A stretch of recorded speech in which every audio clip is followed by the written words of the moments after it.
Когда ты думаешь о Канаде, ты представляешь природу, кленовый лист и спокойствие. Но на самом деле все начинается с духа открытий. Мы приехали в сердце французской Канады, в Монреаль и Квебек. Два города, как два мира. Город, где современные улицы переплетаются с европейской историей. Гуляли по старинным кварталам, поднимались на вершины с панорамными видами, смотрели на город с высоты и заходили в храмы, которые напоминали Ватикан. Мы ехали по лесам, заходили в маленькие кафешки, пробовали местную еду и даже зашли в Макдональдс. Встретили День Канады прямо в Монреале вместе со всей страной. А в Квебеке перед нами раскрылся замок, словно из сказки, огромный, величественный, он будто охраняет город. Это больше, чем путешествие, это память, эмоции, история. Добро пожаловать с нами в Монреаль и Квебек.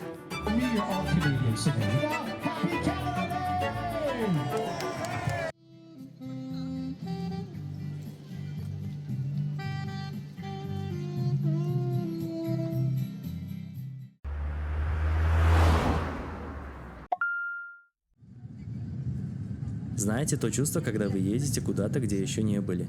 Даже сама дорога становится интересной. Вы как будто в предвкушении. Так, стоп. Вот такие моменты в Монреале вообще обычное дело. Где еще вы увидите, что кто-то просто сидит у озера с ноутбуком в полном одиночестве и просто работает.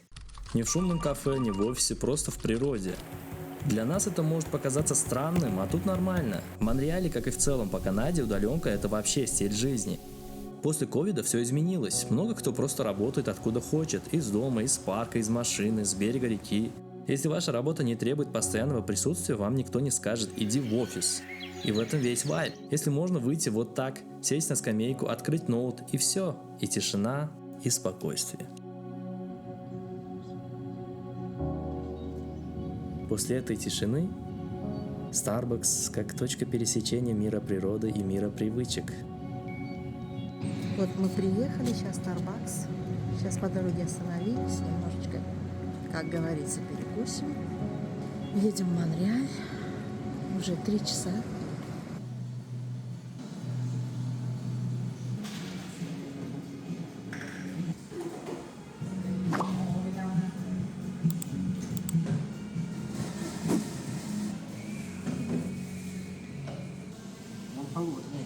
Да, холодный. Это матча фраппучино. Очень вкусно. He said it's really good, really delicious. Ну, я это... Как кофе, да? Просто. Dad like this one. Мне этот понравился.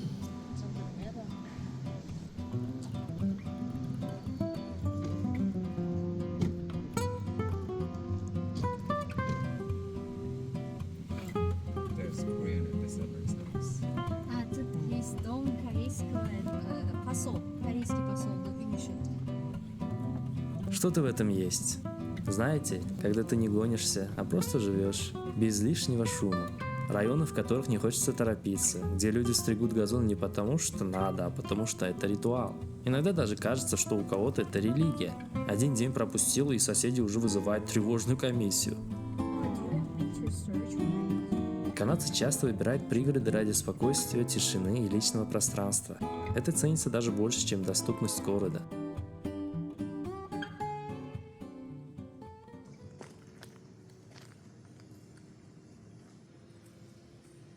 В Канаде лесов больше, чем можно себе представить.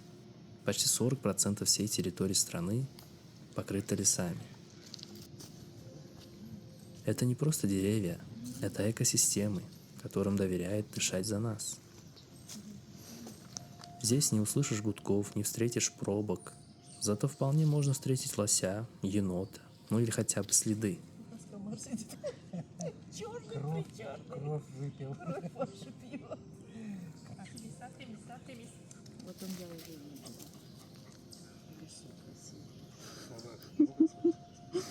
Все прилипают. Тихо. Воздух здесь. Я тебе сказать, я первый раз в таком лесу. Дремучий лес, вот говорят же, да, как сказка. Деревья здесь подряд. Ну, природа, красота. Белка. Такие места не про шум, они про тишину и про ощущение, что ты в каком-то правильном месте.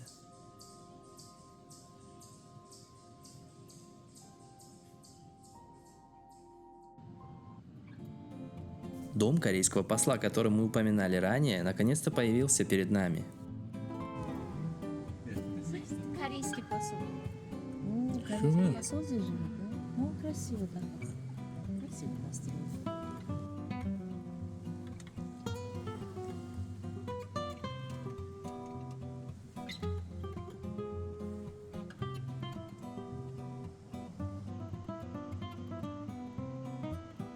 И вот, проехав через эту уютную тишину, мы оказались у Маунт Роял Шале. Место, откуда открывается один из лучших видов на Монреаль. Ничего себе, Варка, привет. Красивые места.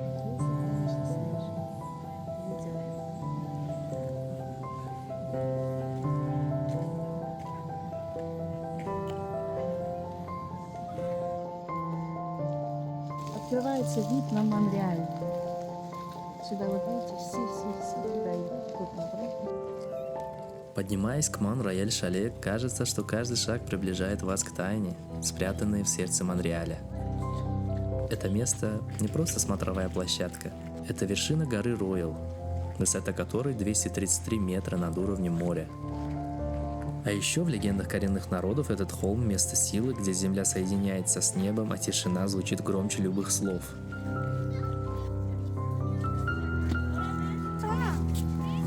Говорят, что Клод Моне однажды вдохновился видом с этой горы и попытался передать его на своих полотнах. Хотя точных подтверждений этому нет, но дух творчества здесь ощущается очень сильно.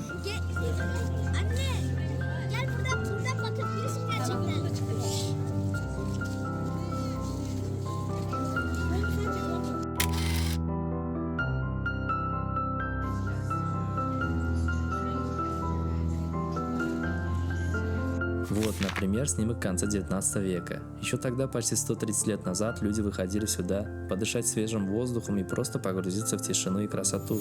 Каждый раз, когда смотришь с этого балкона на сверкающий город внизу, понимаешь, здесь пересекается история, природа и современность. И этот момент как кадр из фильма, где реальность превращается в сказку.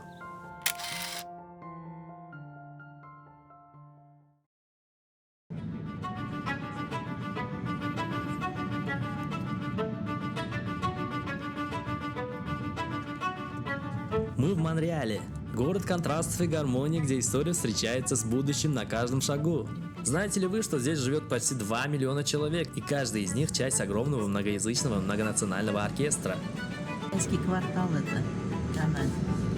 Французский здесь звучит как музыка, но повсюду слышен и английский, и десятки других языков. Словно город говорит на нескольких диалектах мира одновременно. В 1642 году именно здесь была основана крепость, которая стала основой города.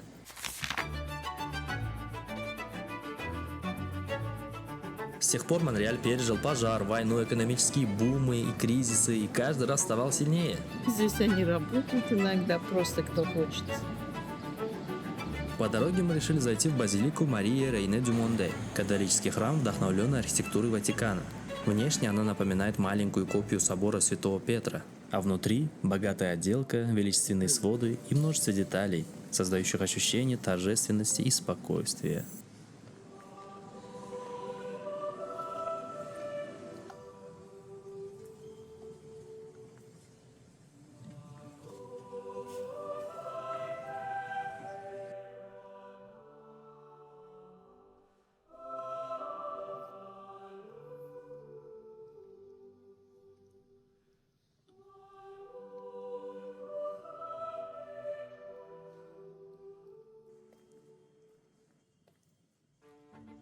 А еще Монреаль – родина одного из самых необычных и ярких фестивалей на планете – Международного джазового фестиваля, собирающего сотни тысяч людей. В эти дни весь город превращается в огромную сцену, музыка льется из каждого угла.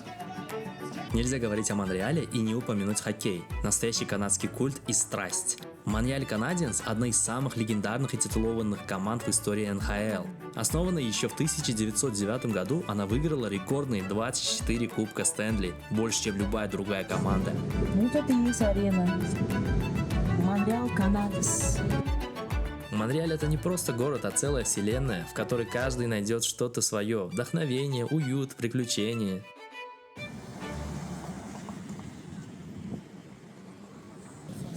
Мы идем в ресторан, Лула. Ну, вот этот ресторан, он, знаете, пасты только готовит. Здесь не пицца, ничего, итальянские пасты всякого вида. Там с грибами сливочные, с пепперони.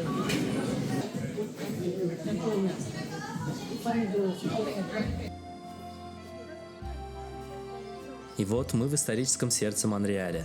Районе, где каждая улица хранит свои тайны и легенды.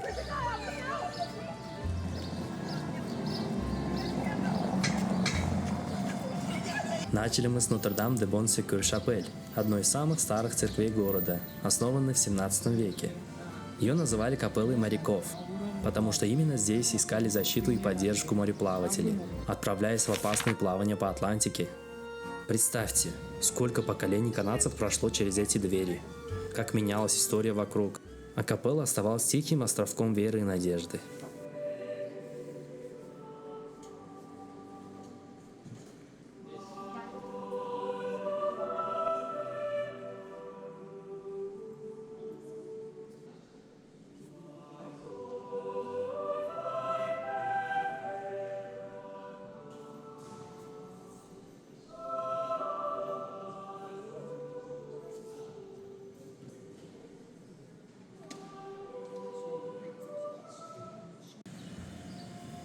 После мы направились к Бон-Секюр Маркет, крытому рынку, построенному в середине 19 века.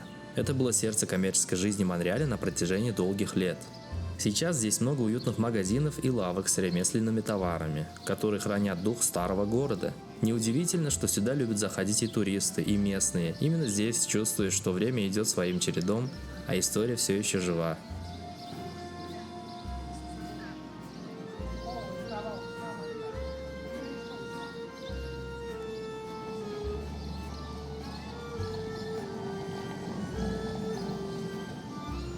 А теперь представьте себе, вы гуляете по этой площади, мощеные улицы, старинные фонари и витрины лавок, которые словно переносят вас в другое время.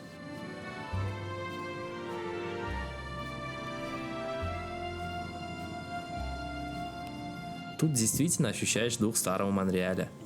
Этот уголок наполнен историей, ароматом кофе и смехом туристов со всего мира.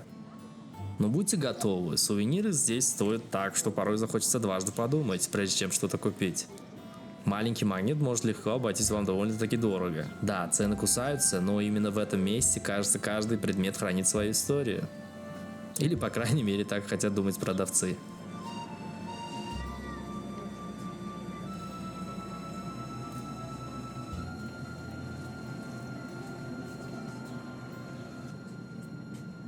Стоят вот эти тапочки Монреаль Канада.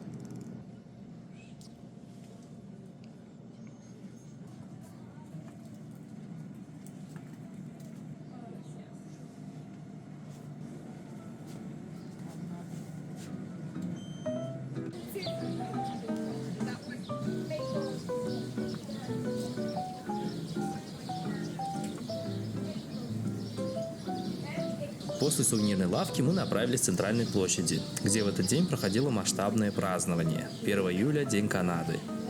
Это дата, когда в 1867 году 4 провинции объединились и положили начало новой стране.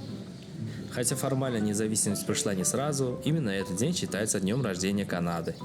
Мы уже немного касались этой истории в нашем видео про Торонто. Если интересно, можете посмотреть, там много увлекательного.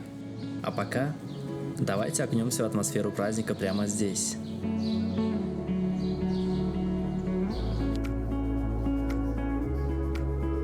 Вот и завершилась наша прогулка по Монреалю. Эти дни были полны открытий, прогулок по старым улицам, маленьких радостей и приятных сюрпризов на каждом шагу. Мы уносим с собой только лучшие впечатления и моменты, которые запомнятся надолго.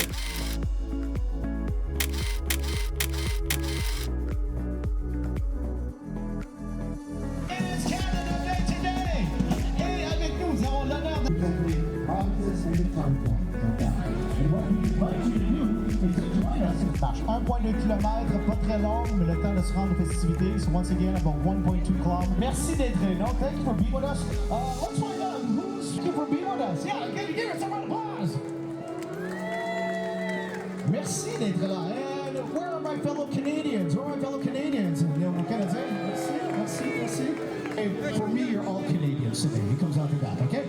And Breakfast Canada, happy Canada Day. We'll be starting off in less than 8 minutes. Dans moins de 8 minutes, la marche officielle. We invite you to gather on. On vous invite à vous rapprocher as we get ready for this great moment. It's the first time we're doing it here in Montreal. Première fois qu'on le fait.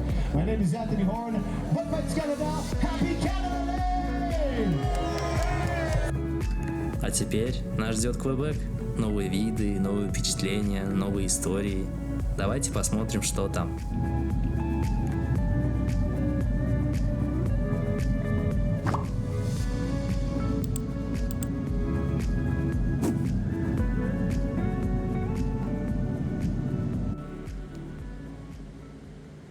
Вот по дороге мы хотим зайти в Макдональдс. Кстати, а вы знали, что Макдональдс зарабатывает далеко не только на бургерах? На самом деле их основной бизнес – это недвижимость. Компания покупает или арендует землю, строит ресторан, а потом сдает его в аренду франчайзи. То есть они получают доход и с аренды, и с франшизы. Поэтому многие эксперты называют Макдональдс не сетью фастфуда, а настоящей империей недвижимости, которая просто продает бургеры как бонус. В Макдональдсе. Тоже можно пройти. Окей.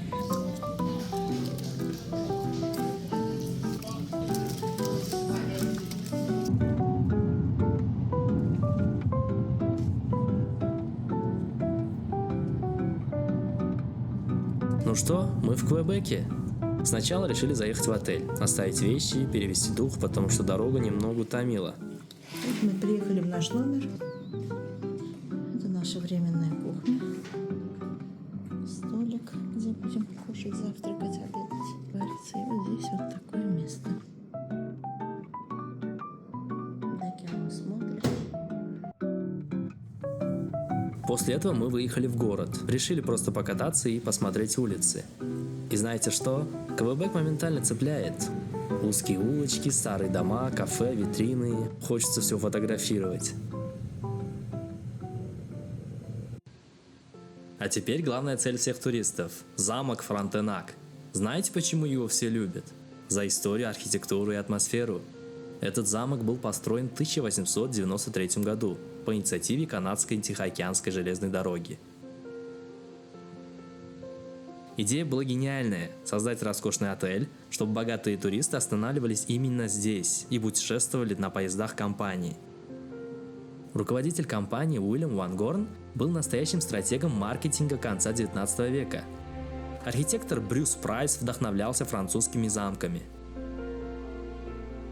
Посмотрите на эти башни, углы, детали, романтика, величие, и все это ради того, чтобы люди говорили «Вау, мне сюда надо». Замок был одновременно и бизнес-ходом, и архитектурным шедевром. Сегодня Фронтенак – это 611 номеров, среди которых есть и обычные, и супер роскошные люксы. Цены стартуют примерно от 200 канадских долларов за ночь, а люксы могут стоить больше $1000. Каждый день сюда приезжают сотни туристов, фотографируются, гуляют по территории, наслаждаются видами на реку и старый город. А вокруг набережная реки Святого Лаврентия. Здесь круизы, маленькие яхты, туристы ловят закаты, утренние туманы, и все это создает особую атмосферу Квебека.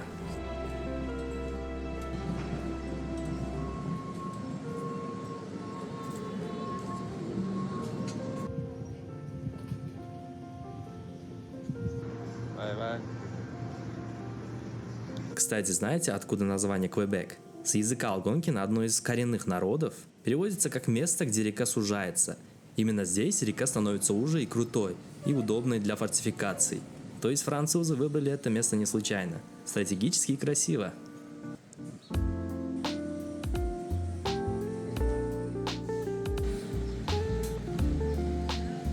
Сейчас Квебек – это смесь истории и современной жизни. Старый город внесен в список всемирного наследия ЮНЕСКО. Сюда каждый год приезжает более 3 миллионов туристов. Люди гуляют по набережной, фотографируют старинные здания, пробуют местную кухню, сидят в кафе с горячим шоколадом или местным пивом.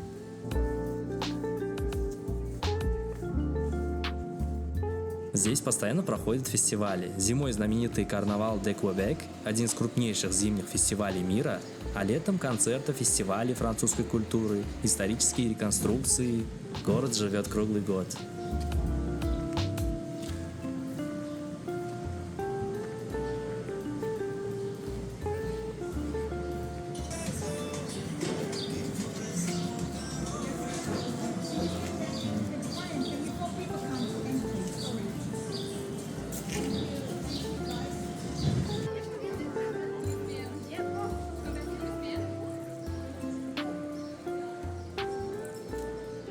По дороге мы проходили мимо старых домов Квебека и решили подняться выше, на холм, чтобы посмотреть на город сверху.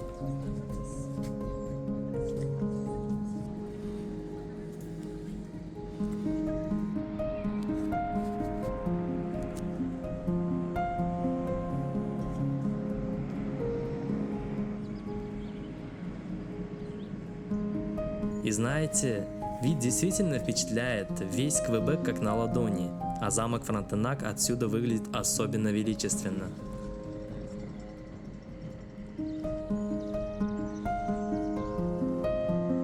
После этого мы зашли перекусить в одну из местных кафешек.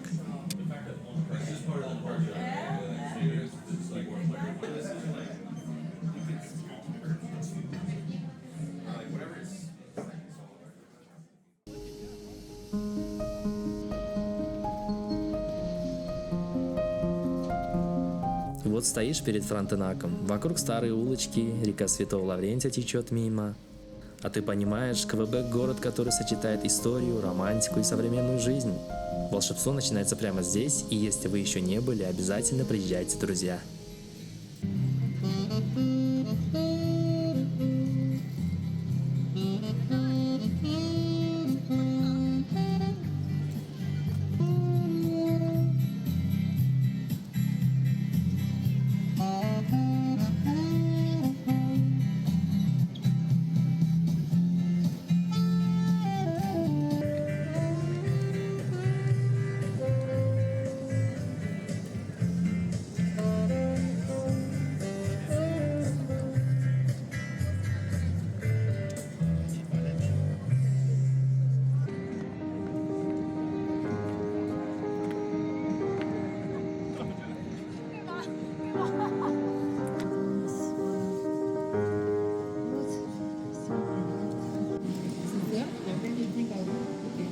Сейчас мы сидим в аэропорту.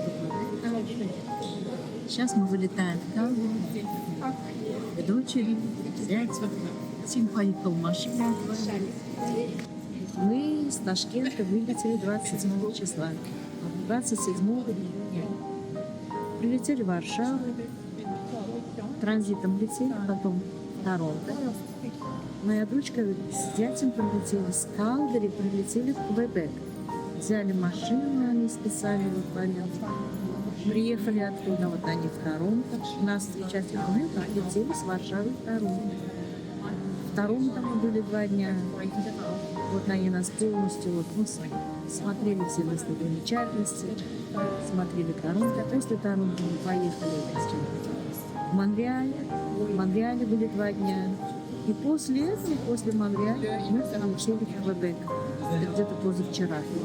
2 дня были мы в Квебеке. И теперь вот через 2 дня мы из Квебека вылетаем в Калгари к нашей дочери. Там живет наша дочка, наш зять. Поэтому, значит, дальше будем продолжать свое путешествие. Все, мы рады очень. Очень большие впечатления. Встретили, график такой мы сами составили. Очень красивые места мы посмотрели. Много чего сделали для нас, Севара, вместе. Молодцы. Постарались. Спасибо. Полный комфорт они нам создали, наши дети. Мы рады. Молодцы. Спасибо. Поехал машину возить. Сейчас вместе полетим. Сейчас вместе полетим. Через скоро начинается регистрация, мы вылетаем. Отлично. Say hi. Say hi.